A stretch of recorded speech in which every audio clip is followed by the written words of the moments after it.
এই তো,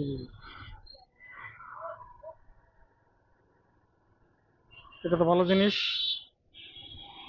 শহরের মধ্যে চলাচল করার জন্য।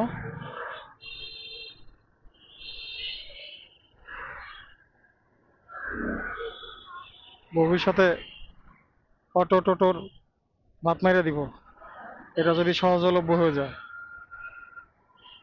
তবে মানুষ যদি অভ্যস্ত হয়ে যায় চায়নার মতো ইলেকট্রিক বাইকে, তাহলে শহরে চলাচল করার জন্য আর এরকম অটো টোটোর প্রয়োজন পড়বে না।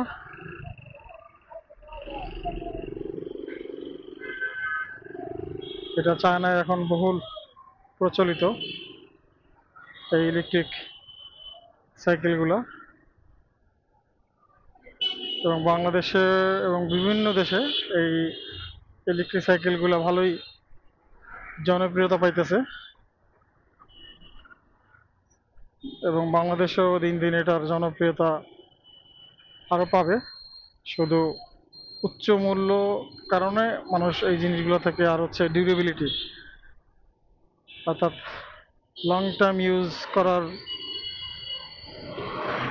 প্রবণতা আমাদের মধ্যে একটু বেশি, যার কারণে দামও একটু বেশি, যেহেতু সহজলভ্য না, যার কারণে মানুষ এতটা এটা পিছনে ছুটতেছে না। বাট যখন এটা দামটা নাগালের মধ্যে চলে আসবে মানুষের ক্রয় ক্ষমতার মধ্যে, তখন এইসব বাইসাইকেলগুলোই, ইলেকট্রিক বাইসাইকেলগুলোই মোটামুটি ভালো রকমের রাস্তা দখল করবে ইন ফিউচারে।